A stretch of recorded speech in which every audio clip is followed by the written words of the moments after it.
철로역정이라는 그 기독교 소설이 있습니다. 이 철로역정이 몇 년도에 쓰여진 책이냐면 지금부터 까마득하게 오래전에 기록된 책이에요. 1678년에 이 철로역정이 기록이 됐으니까 처음 출판이 됐습니다. 출판이.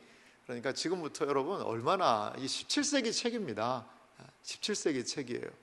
그렇게 오래된 이 철로역정이라는 책, 필그림스 프로그레스라는 이 책을 존 버년이라는 분이 영국 분인데요, 기록을 했습니다. 그런데 이 철로역정이라는 이 책이 엄청나게 많은 사람들에게 영향을 미친 책이 바로 존 버년의 철로역정이에요.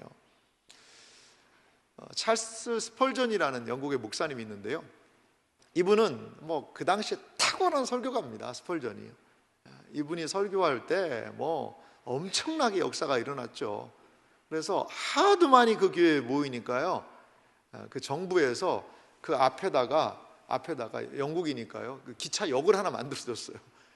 하도 사람들이 많이 가니까요. 그 정도로 스펄전이라는 목사님이 목회를 참 열심히 한 시대를 자란 이분은 19세기 분이죠. 근데 이분은요, 철로역정을요 목회하면서 100번을 읽었대요. 100번을. 그렇게 그의 설교에 영향을 미친 책이기도 하고요. 그리고 우리나라에 어떤 분이 계시냐면 길선주라는 목사님이 계세요.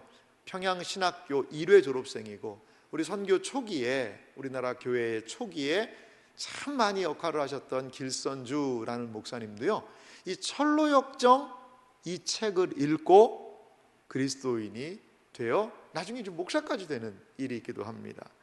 찰스 스펄전은요, 철로역정을 읽고 존 버년에 대해서 이런 좀 글을 남겨놨더라고요. 저 그림은 찰스 스펄전이 아니라 존 버년이에요, 여러분. 존 버년의 그림을 제가 좀 가져와 봤는데요, 이 존 버년에 대해서 스펄전이 이런 이야기를 합니다. 우리는 철로역정을 읽을 때마다 계속해서 이 사람은 살아있는 성경이구나 라는 감탄을 금할 수 없다. 그를 어디든 찔러보라. 그의 피는 온통 성경 말씀으로 가득 차 있다는 사실을 금방 알 수 있을 것이다. 성경의 본질이 그에게서 흘러나온다. 영혼이 하나님의 말씀으로 충만하기 때문이다. 스펄전이요, 철로역정을 읽고 이 존 버년에 대해서 만나본 적이 없죠. 왜? 시간이 하도 오래됐다니까. 이 스펄전은 1892년에 소천을 했으니까요, 근 한 200년 전 사람이 바로 이 존 버년이었거든요. 근데 존 버년의 이 철로역정을 읽으면서 버년의 피 속에는 뭐가 있다는 거예요? 성경이 있다는 거예요. 존 버년의 피 속에는 하나님의 말씀이 꽉 차 있구나 라는 것을 이 스펄전은 고백하고 있는 것을 볼 수가 있습니다. 사랑하는 성도 여러분, 우리 각자는 걸어가고 있는 인생의 길이 있습니다. 어떤 분은요, 순조로운 길을 걷기도 하고요, 어떤 분은요, 지금 험난한 길을 걷기도 하고요, 어떤 분은요, 인생의 갈림길에 놓여 있어서 선택을 해야 되는 상황에 놓여 있기도 합니다.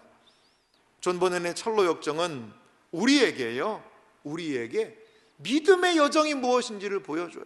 우리가 걸어가고 있는 그 믿음의 여정이 과연 무엇이고 어디로 가야 하는지, 무엇을 준비해야 되는지, 그리고 어떻게 이 믿음의 길을 완주할 수 있을 것인지를 이 철로역정이라는 말씀을, 소설을 통하여 우리에게 일러주고 있다는 거죠. 오늘 우리가 읽은 히브리서 말씀을 통해서 우리는 이 믿음의 길이 무엇인지를 이 아침에 함께 같이 살펴보기 원합니다. 믿음의 길의 첫 번째를 오늘 성경 말씀은 우리에게 이렇게 소개를 하는데요, 그것은 인내가 필요한 믿음의 길이라는 거죠. 인내의 경주자로 우리를 불렀다라고 히브리서 말씀은 우리에게 말씀합니다.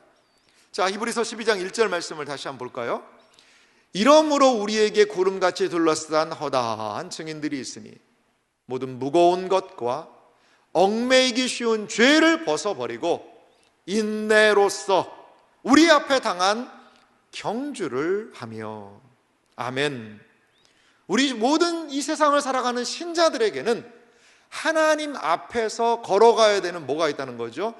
우리 앞에 당한 경주가 있다는 거예요. 경주. 그 경주를 어떻게 감당해야 됩니까? 인내하며 감당해야 한다라는 거죠. 믿음의 경주로 하는 우리에게 가장 필요한 덕목이 있으니 그것은 바로 인내라는 겁니다. 사랑하는 성도 여러분, 믿음의 길은 결코 쉬운 길이 아닙니다. 하지만 우리가 인내할 때에 그 사명, 그 믿음의 길을 감당할 수 있다는 사실을 여러분 믿으시기 바랍니다. 2025년이 밝았습니다. 우리는 결심하고 결단합니다. 그런데요, 결심하고 결단해도 쉽게 넘어질 수밖에 없어요. 결심하고 결단한 것들을 온전히 이루기 위해서 필요한 것이 무엇일까요? 인내하는 여러분들이 되시기를 바랍니다. 제가요, 철로역정 전체 이야기를 담은 지도 한 장을 좀 발견을 했어요. 여러분, 이 지도가 있는데요, 이 지도를 제가 여러분 요 책자 안에다가도 넣어놨습니다. 여러분 책자 안에 넣어놨으니까요, 책자 안에도 참고하시면 좋을 것 같아요. 이 철로역정의 내용을 좀 보면요, 지도 여러분 이 책자에는 6쪽에 있네요. 거기 보면 장망성, 장차 망할 성, 멸망의 도시에서부터 이 순례의 여정을 시작을 해서요, 그래서 전도자를 만나고 절망의 늪, 그리고 신의 산과 좁은 문, 십자가를 지나 수많은 믿음의 여정을 지나서 결국에는 어디로요? 천성, 거룩한 성 새 예루살렘에 도달하는 이야기가 바로 철로역정의 이야기입니다. 여러분, 철로역정의 주인공이 이름이 누군지 아세요? 크리스찬이 바로 주인공이에요. 이 순례의 여정을 걷는 사람 이름이 크리스찬입니다. 크리스찬은요, 이 멸망의 도시에서 나와서 순례의 길, 이 전도자의 복음을 듣고요 가다가 어디에 빠져요?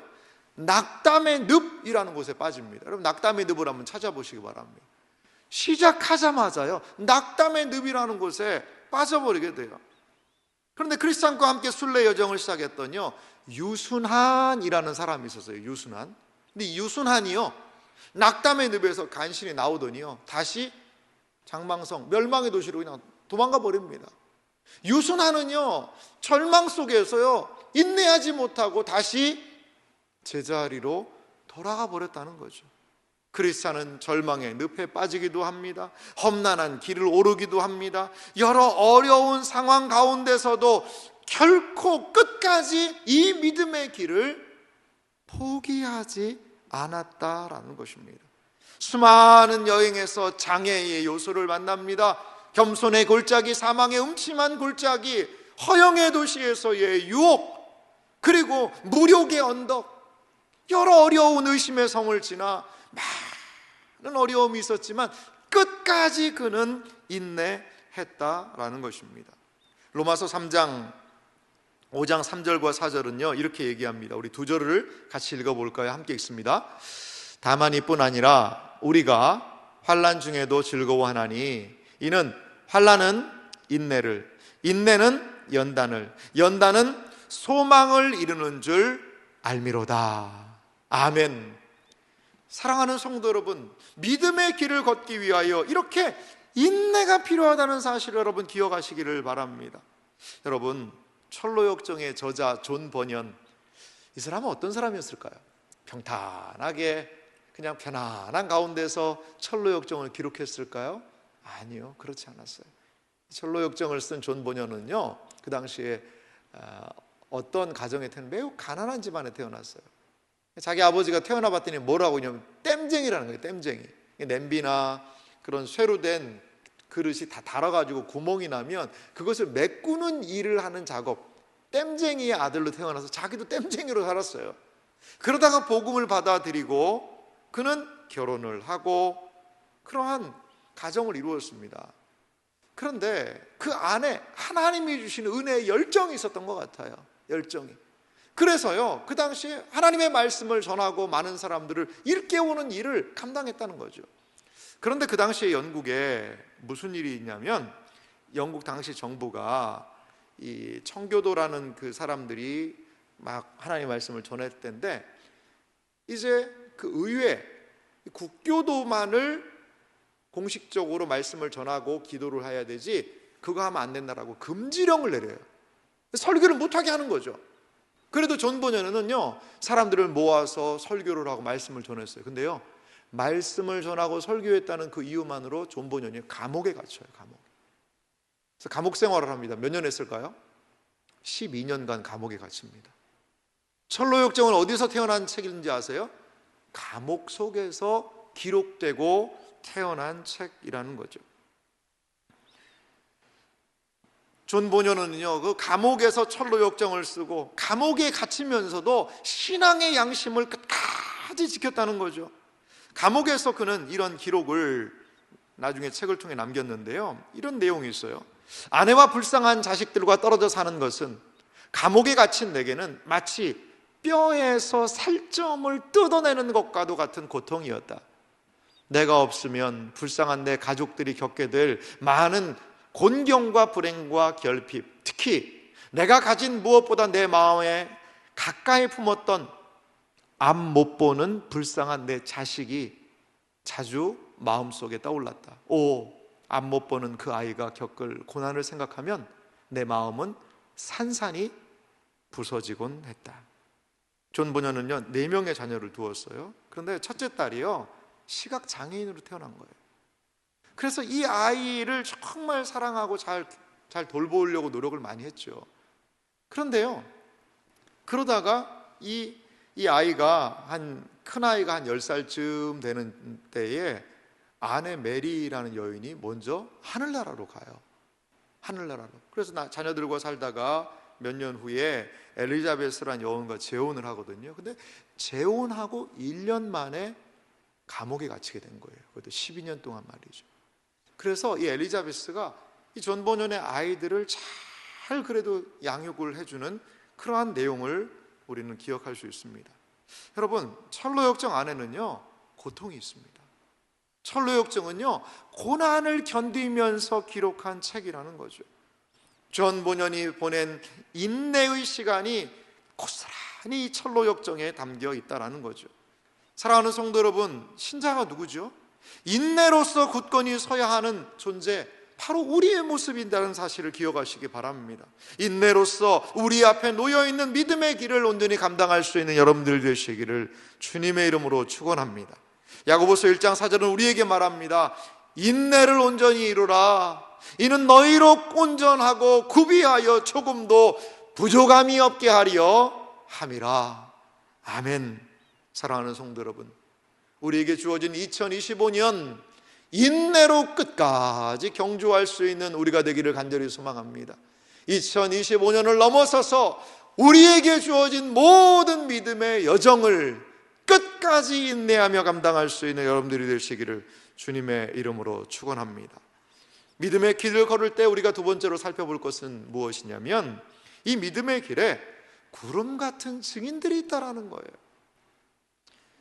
인내로서 우리에게 당할 긴 경주를 감당해야 합니다. 그런데 그 여정을 가는 동안에 우리에게 누가 있느냐? 구름 같은 증인들이 있다라는 거죠. 자, 다시 한번 히브리서 12장 1절 말씀을 보실래요? 이러므로 우리에게 구름같이 둘러싼 허다한 증인들이 있으니 모든 무거운 것과 얽매이기 쉬운 죄를 벗어버리고 인내로서 우리 앞에 당한 경주를 하며. 여러분, 이 내용을 자세히 보면은요, 구름같이 둘러싼 증인들이 있다는 거죠. 여러분 생각을 해보세요. 우리는 뭘 하고 있어요? 경주를 하고 있어요. 운동 경기 생각해 보시면 좋아요. 트랙을 뛰는 선수들이 있습니다.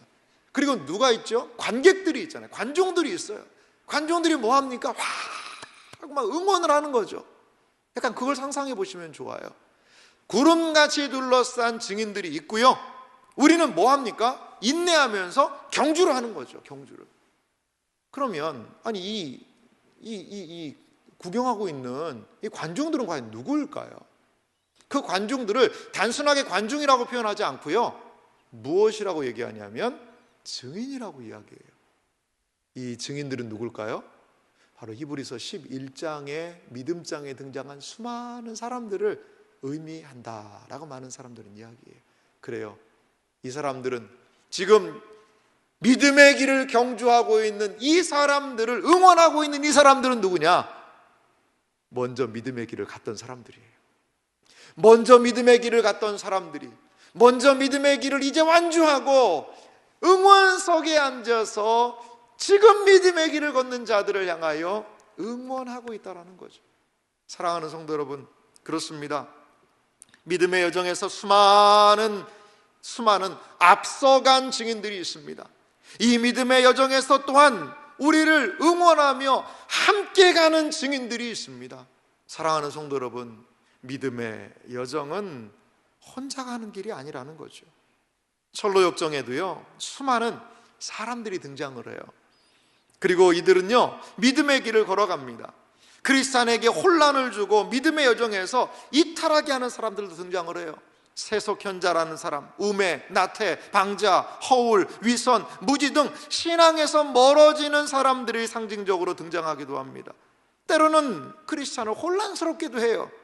하지만 함께 믿음의 길을 걸어가며 돕는 동역자들이 등장을 합니다. 크리스찬에게 복음을 전해주었던 전도자, 어려웠을 때 절망의 늪, 낙심의 늪에 빠졌을 때 도와줬던 도움, 신중, 분별, 경건, 자선 등 많은 사람들이 크리스찬을 도와주고 있다는 거죠.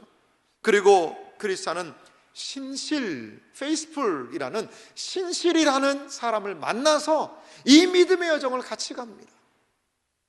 그런데 신실은요, 허영의 도시에서 믿음을 끝까지 지키다가 순교를 합니다. 순교를. 허영의 도시에서 크리스찬은 그래도 살아서 간신히 그 도시를 빠져나와요. 그런데 순교하는 신실과 크리스찬의 모습을 보고 그 허영의 도시에서 믿음을 갖기로 한 사람이 생겼어요. 저 사람들은 정말 소망을 가진 사람들이야 라고 크리스찬을 쫓아온 사람이 있었어요. 그 사람의 이름이 누군 줄 아세요? 소망이라는 사람이에요. 소망. 이렇게 하나님께서는 우리의 믿음의 길을 혼자 가라고 내버려 두지 않으세요. 동역자를 보내주신다는 사실을 여러분 기억하시기 바랍니다. 감옥에 갇힌 존 버년을 위해 아내 엘리자베스는 백방으로 노력을 합니다. 자녀들을 양육하고 그리고 옥에 있는 그 존 버년을 돌봅니다. 존 버년이 감옥에 들어간 지 한 1년 정도 되었을까요? 엘리자베스가요, 이 여인이 남편의 억울함을 호소하기 위해서요, 판사들을 찾아가요. 판사들을 찾아가서 자신의 형편을 이야기하면서 남편의 석방을 위해서 백방으로 노력했다라고 합니다.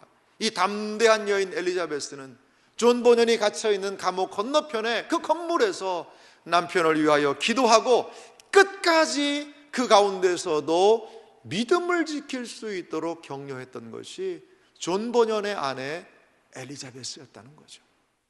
여러분, 그래요. 이렇게 믿음의 사람들이 함께 걷는 길이 바로 믿음의 길인 줄 믿습니다. 하나님은 믿음의 길에서 신실한 사람들을 만나게 합니다. 믿음의 동역자는요, 순례의 길에 너무나 중요해요. 우리가 함께 몸된 교회를 섬길 때도요, 동역자들이 있잖아요. 혼자 하면 감당하겠습니까, 여러분? 아니요. 같이 가니까, 함께 하니까요, 감당할 수 있다라는 거죠. 사랑하는 성도 여러분, 함께 신앙생활하는 믿음의 사람들을 소중히 여기십시오. 그리고 모든 좋은 것을 함께 나누십시오. 이들을 통해 우리가 걷는 순례의 여정은 한결가볍고 감당할 수 있는 힘을 얻게 된다는 사실을 여러분 믿으시기 바랍니다. 히브리서 10장 24절은 이렇게 말합니다. 다 같이 한 목소리로 읽어볼까요? 같이 읽겠습니다. 서로 돌아보아 사랑과 선행을 격려하며. 아멘. 2025년 올 한 해를 진행하며 올 한 해를 살아가며 함께 섬기는 이들, 사랑방 식구들, 함께 봉사하는 분들 격려하세요. 돌아보세요. 그리고 칭찬해 주세요. 그리고 기도해 주세요.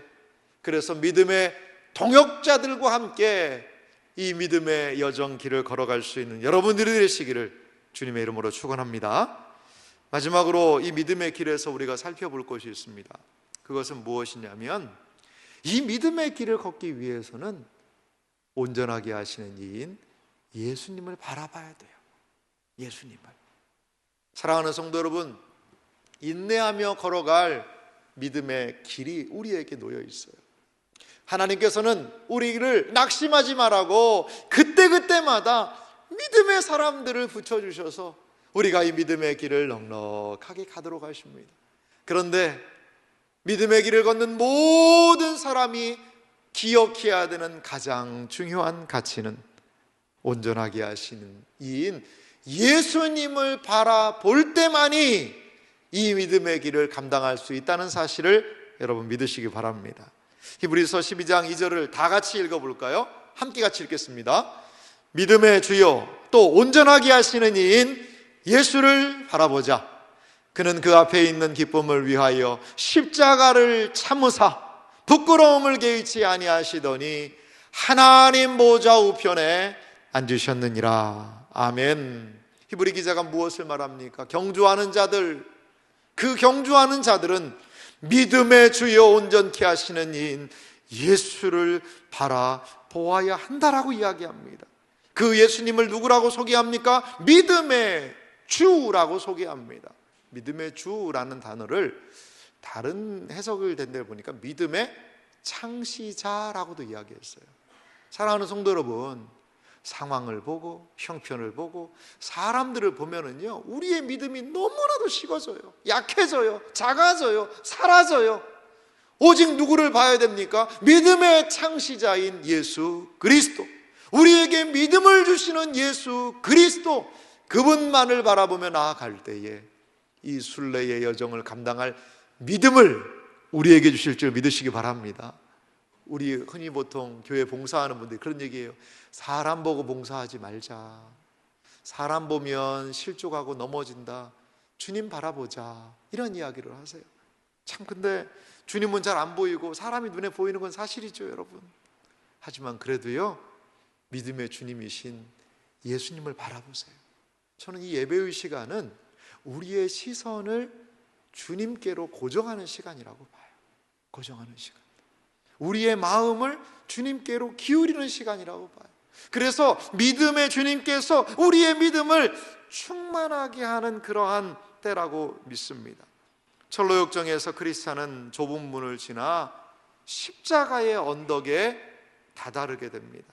십자가 언덕에서 그는 자신의 어깨를 짓누르는 무거운 죄의 짐이 십자가에서 쿵 하고 떨어져 나가는 것을 경험합니다. 그렇습니다. 십자가 아래에서 죄가 용서되었다라는 사죄의 선언을 경험합니다. 그는 철로역정에서 이렇게 십자가 아래에서 노래하는 것을 볼 수 있습니다. 이제 짐은 떨어졌네. 내 등에서 영원히 붙들어 맸던 끈은 풀리고 은혜가 슬픔을 잘라냈네. 복된 십자가여, 복된 무덤이여, 그리고 가장 복된 분이여, 나를 위해 수치를 당하신 기꺼이 모욕을 받으신 주님이여. 예수 그리스도를 찬양하며 크리스찬은 순례의 여정을 걸어갔던 것을 볼 수 있습니다. 사랑하는 성도 여러분, 존 보녀는 12년간의 감옥 생활, 그 감옥 생활을 하는 존 보녀를 한번 생각해 봅시다. 여러분, 감옥에서요, 나 이제 나가가지고 아이고 이거 설교 안 하겠습니다, 당신들이 시키는 대로 하겠습니다, 이렇게 말만 하면요 그 감옥 나올 수 있습니다. 그런데 끝까지 그 존 보녀는 양심을 지키고 신앙을 지키면서요 감옥 안에 거했다는 거죠. 감옥 안에서 감옥살이하는 존 보녀는요 이런 이야기를 했다고 그래요. 한번 제가 읽어드릴게요. 나는 전능하신 하나님을 나의 도움이자 방패로 삼아 만일 이 연약한 목숨이 끊어지지 않고 오래 지속된다 해도 내 믿음과 원칙을 저버리느니 차라리 내 눈썹에서 이끼가 자랄 때까지 고난을 받기로 결심했다. 번연은 설교를 포기하고 믿음을 포기하는 그 길을 택한 것이 아니라 끝까지 예수 그리스도를 바라보는 것이죠. 내 눈썹에 이끼가 자랄 때까지라도 나는 고난을 받으며 나에게 주어진 믿음, 그것을 저버리지 않겠다라고 그는 고백하고 있습니다. 예수님을 바라볼 때 가능한 일 아닐까요? 여러분, 12개월이 아니에요. 1년 2개월이 아니에요. 12년이라는 세월입니다. 그 기간 동안에 이 본연은 인내하며 이 모든 시간들을 주님을 바라보며 감당했다라는 거죠. 빌립보서 1장 6절이 우리에게 이렇게 말씀을 하고 있습니다. 다 같이 읽어볼까요? 너희 안에서 착한 일을 시작하신 이가 그리스도 예수의 날까지 이루실 줄을 우리는 확신하노라. 아멘. 너희 안에서 착한 일을 시작하신 그분께서 그리스도의 날까지, 그리스도를 바라보는 그날까지 이루실 줄 우리는 확신하노라. 예수 그리스도께서 우리를 부르셨습니다. 그리고 우리 안에 일을 시작하셨습니다. 그렇다면 그분을 바라보며 끝까지 완주하며 믿음의 길을 걸어갈 수 있는 우리가 되기를 간절히 소망합니다. 사랑하는 성도 여러분, 오늘도 우리가 걸어가야 되는 믿음의 길이 있습니다. 오늘도 걸어 나아가야 되는 믿음의 길이 우리 앞에 놓여 있습니다. 하나님께서 부르신 모든 현장에서 우리는 2025년 믿음의 길을 걸어야 합니다. 믿음의 경주를 온전히 감당하기 위해서는 우리에게 인내가 필요하지요.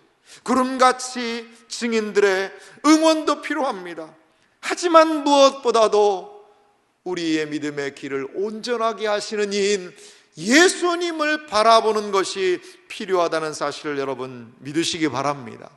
믿음의 사람 존 번연이 고통 속에서도 인내하며 믿음의 길을 경주했던 것처럼 철로역정에서 크리스찬이 여러 위험과 어려움 속에서도 끝까지 천성을 향하여 믿음의 길을 걸어갔던 것처럼 우리에게도 이러한 믿음의 길이 이어지고 믿음의 길을 걸어갈 수 있는 2025년 이 복된 한 해가 되시기를 주님의 이름으로 축원합니다.